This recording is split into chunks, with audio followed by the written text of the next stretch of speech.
तो उन्होंने कहा इस लाइब्रेरी की वजह से 18 बच्चे सरकारी नौकरियों पे गए। तो मुझे लगा कि मैंने जो हाथ पकड़ा है वो सही हाथ पकड़ा है। हमने मैनिफेस्टो बनाया बैठ के। मैनिफेस्टो में आपके लिए मैनिफेस्टो पढ़ना। मैं नौजवान साथियों से कहूंगा जो बेरोजगार घूम रहे हैं, जो अच्छी शिक्षा चाहते हैं, यहां की जनता जो अच्छी हेल्थ चाहती है कि चिकित्सा व्यवस्था अच्छी हो, हमारा मैनिफेस्टो पढ़ना कि हमने अमीरों को ताकतवर बनाने के लिए मैनिफेस्टो बनाया या गरीब की कटती जेब को रोकने के लिए और गरीब के जेब में पैसे डालने के लिए मैनिफेस्टो बनाया। पढ़ना आप लोग। तो मैंने तो बात की इनसे और बात की तो एहसास हुआ कि उनके मन में हरियाणा को लेकर एक सपना है। जिनके भरोसे चुनाव लड़ा, जिनके लिए दिन रात मेहनत की, जिनके लिए वोट मांगे, वो तो उसी दिन हाथ छोड़ के चले गए थे जिस दिन राज में आने के लिए सरकारें बनने का फैसला हो रहा था। उन्होंने भी उनके साथ आगे बढ़ने का निर्णय लिया। 6 महीने पहले सरकार छोड़ी। उचाना के लोगों आप बताओ, अगर सरकार छोड़ने के बाद क्या भाजपा की सरकार यहां गिर गई या चली? बताओ, गिरी या चली? चली ना। तो इसका मतलब अगर ये परिवार, और मैं धन्यवाद दूंगा अमरजीत ढांडा जी का कि वो एक वफादार सिपाही की तरह इनके साथ खड़े रहे, अपनी पार्टी का झंडा डंडा पकड़ के रखा। मैं तो जानता हूं, मेरे साथी यहां खड़े हैं, एक एक दिन मैंने जिस दिन उनसे कहा कि मुझे उचाना चाहिए, उस दिन से लेकर आज तक उन्होंने पीछे पलट के नहीं देखा और दिन रात एक कर दिया। तो ऐसे हालात में निर्णय लेके आपकी सेवा के लिए आगे बढ़े। अभी आपने देखा 2 दिन पहले किस तरह का माहौल बनाया गया। गाड़ियां तोड़ने का प्रयास, डराने का प्रयास। आपको लगता है कि हम डरने वाले लोग हैं?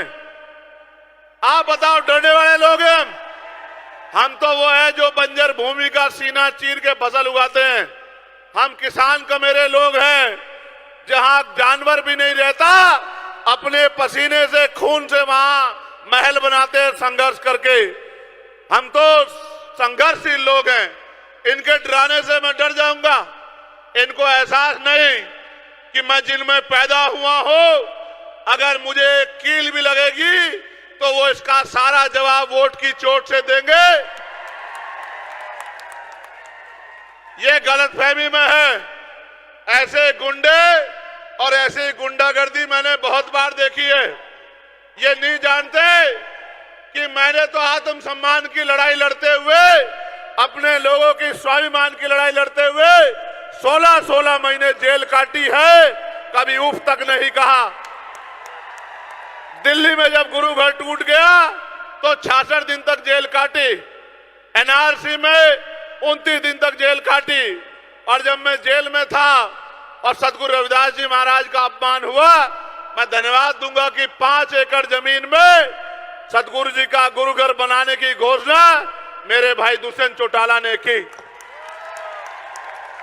एक तरफ ये निकम्मी सरकारें, भाजपा की सरकार जो तोड़ने में हिस्सेदार थी, और दूसरे लोग जो ये कह रहे थे कि ये बन नहीं सकता है, तो आपकी ताकत थी कि सुप्रीम कोर्ट से भी और केंद्र की सरकार के जबड़े में हाथ डाल के पुनः अपना गुरु घर छीनने का काम किया। मैं आपसे कहना चाहता हूं, मेरे लिए हर दिन संघर्ष है और मैं जो आज हूं वो आपकी बदौलत हूं। जब ये पूरी राष्ट्रीय पार्टियां मुझे हराने के लिए नगीना में एडी चोटी का जोड़ लगा रही थी, जो आपकी हितैषी होने का यहां दावा कर रहे हैं, वो आपकी इस मजबूत आवाज को खत्म करने के लिए एडी चोटू का जोड़ लगा रहे थे। चाहे एनडीए अलायंस के लोग हो या इंडिया अलायंस के लोग हो या अन्य पार्टियां हो, जैसे आपने उनकी वहां जमानतें जब्त करके हमारा लोहा मनवाने का काम किया था, उचाना में भी उनकी जमानतें जब्त करके भाई दुष्यंत जी को असेंबली भेजने का काम करना।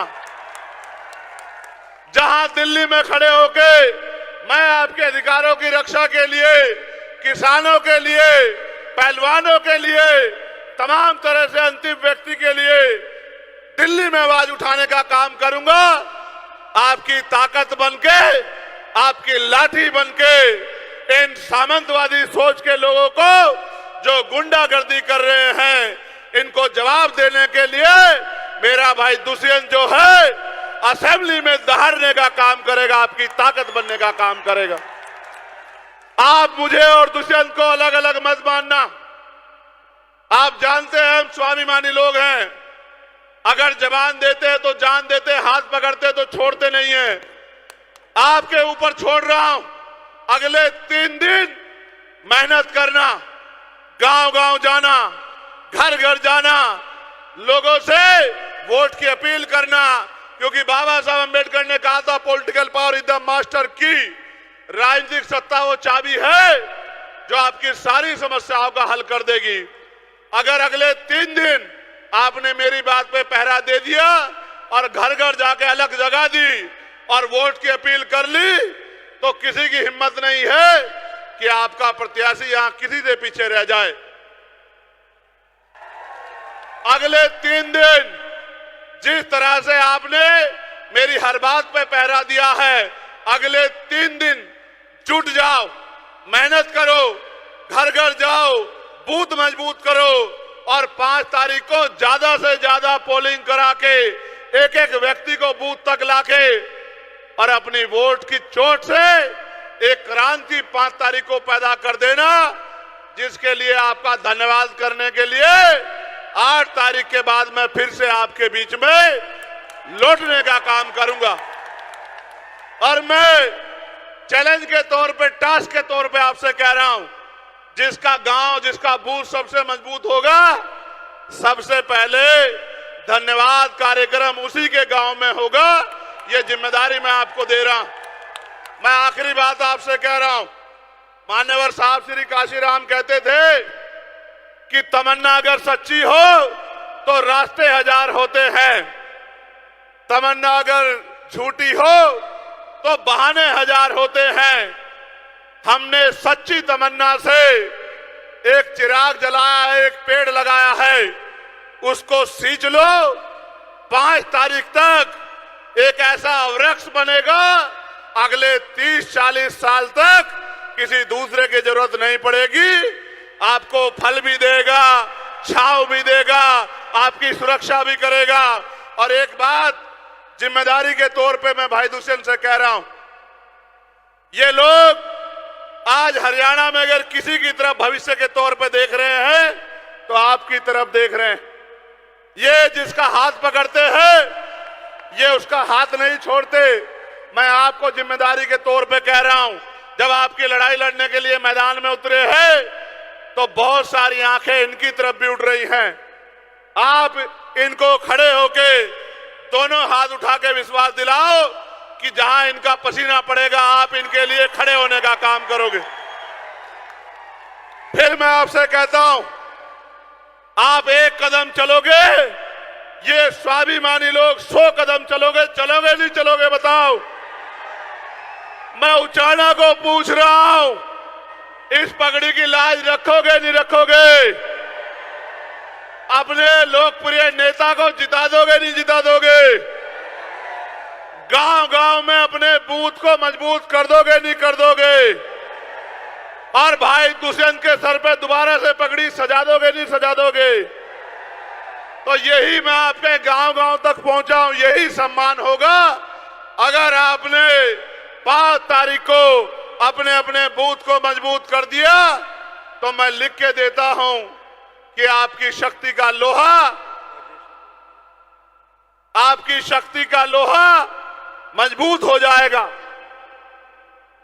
अभी मेरे बाद आज के इस सभा में आशीर्वाद के रूप में श्री अजय सिंह जी बोलेंगे, तब तक मैं यहां उपस्थित हूं। आप उनको सुन के जाना, लेकिन मेरे साथ एक बार जोरदार नारा लगा दो, जय भीम, जय भीम, जय भारत, जय संविधान, जय संविधान, जय जवान, जय जवान, जय किसान और महिला शक्ति जिंदाबाद। आप सबके लिए मंगल कामनाएं। बहुत बहुत धन्यवाद। आप सभी का आभार।